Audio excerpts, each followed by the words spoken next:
നമസ്കാരം. അധികാരത്തിലേറിയ ശേഷം മുന്നണി തലത്തിൽ കാര്യമായ ഏകോപനമോ ചർച്ചകളോ നടക്കുന്നില്ല എന്ന ഘടകകക്ഷികളുടെ പരാതിക്ക് ഇതോടെ പരിഹാരമാവുകയാണ്. ഹൈക്കമാൻഡിന്റെ കർശന നിർദ്ദേശം കൂടി മാനിച്ചുകൊണ്ടാണ് UDF നേതൃയോഗം വ്യാഴാഴ്ച തിരുവനന്തപുരത്ത് ചേരുക. ഇനി മുതൽ നയപരമായ തീരുമാനങ്ങളും ഭരണപരമായ വിഷയങ്ങളും ചർച്ച ചെയ്യാൻ മുന്നണി യോഗങ്ങൾ സ്ഥിരമായി ചേരാനുള്ള സംവിധാനത്തിനാണ് ഇതോടെ തുടക്കമാകുന്നത്. KPCCക്ക് പുതിയ പ്രസിഡന്റ് വന്ന ശേഷം UDF നേതൃയോഗം ചേരാമെന്ന കോൺഗ്രസ് നിലപാടിനെ തുടർന്നാണ് മുന്നണി യോഗം ഇതുവരെ നീണ്ടുപോയിരുന്നത്. എന്നാൽ സംഘടനാ കാര്യങ്ങളിലും ഭരണപരമായ തീരുമാനങ്ങളിലും വ്യക്തത വരുത്താൻ ഇനി താമസം വരുത്തരുത് എന്ന ഹൈക്കമാൻഡിന്റെ നിലപാടാണ് ഇപ്പോൾ യോഗം വിളിച്ചു ചേർക്കാൻ വഴി തുറന്നിരിക്കുന്നത്. വ്യാഴാഴ്ച നടക്കുന്ന യോഗം മുന്നണിയുടെ ഭാവി മുന്നേറ്റത്തിൽ ഏറെ നിർണായകമാവുകയും ചെയ്യും. നയപരമായ കാര്യങ്ങൾക്ക് പുറമെ ഭരണത്തിന്റെ ഭാഗമായി ലഭിക്കുന്ന സുപ്രധാന പദവികളുടെ വിഭജനമാണ് വ്യാഴാഴ്ചത്തെ യോഗത്തിലെ പ്രധാന അജണ്ട. ബോർഡ്, കോർപ്പറേഷൻ ചെയർമാൻ സ്ഥാനങ്ങൾ, വിവിധ കമ്മീഷനുകളിലേക്കുള്ള നിയമനങ്ങൾ, അക്കാദമിക് സമിതികളിലെ പ്രതിനിധികളെ നിശ്ചയിക്കാൻ തുടങ്ങിയ കാര്യങ്ങൾ ഘടകകക്ഷികൾക്കിടയിൽ ധാരണയുണ്ടായേക്കും.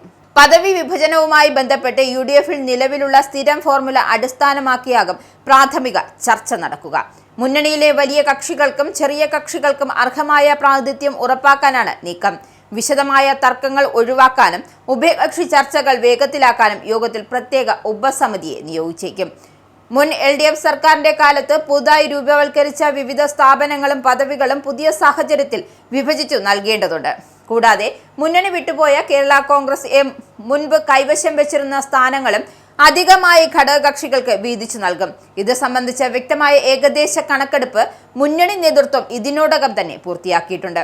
ഭരണതലത്തിൽ വിവാദപരമായ പല വിഷയങ്ങളിലും മുന്നണി വ്യക്തമായ നിലപാടിലേക്ക് കടക്കുകയാണ്. PM ശ്രീ പദ്ധതി നടപ്പിലാക്കുന്നതിലും വീര്യം കുറഞ്ഞ മദ്യത്തിന് വിൽപ്പന അനുമതി നൽകുന്നതിലും UDF കൈക്കൊള്ളുന്ന തീരുമാനത്തിന് അനുസൃതമായിട്ടാകും തുടർ നടപടികളെന്ന് സർക്കാർ വ്യക്തമാക്കി കഴിഞ്ഞു.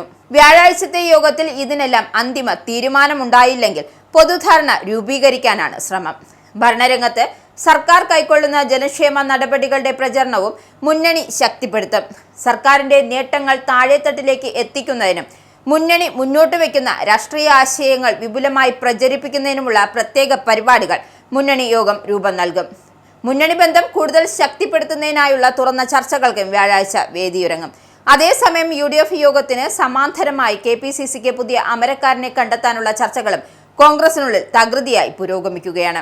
സംസ്ഥാന നേതൃത്വവും ഹൈക്കമാൻഡും തമ്മിൽ വരും ദിവസങ്ങൾ കൂടുതൽ ചർച്ചകൾ നടക്കും. ഓഗസ്റ്റ് ആദ്യവാരത്തോടെ പുതിയ KPCC പ്രസിഡന്റിനെ പ്രഖ്യാപിക്കാനാകും എന്ന കടുത്ത പ്രതീക്ഷയിലാണ് അല്ലെങ്കിൽ നിറഞ്ഞ പ്രതീക്ഷയിലാണ് കോൺഗ്രസ് നേതൃത്വം.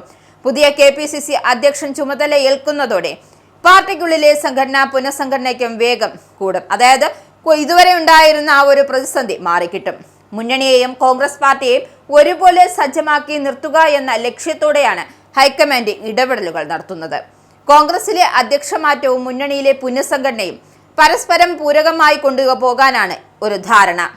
ദീർഘനാളത്തെ ഇടവേളയ്ക്ക് ശേഷം ചേരുന്ന UDF യോഗം ഭരണത്തിൽ പുതിയ ഊർജം പകരുമെന്നാണ് ഘടകകക്ഷികളുടെ പൊതുവെയുള്ള വിലയിരുത്തൽ.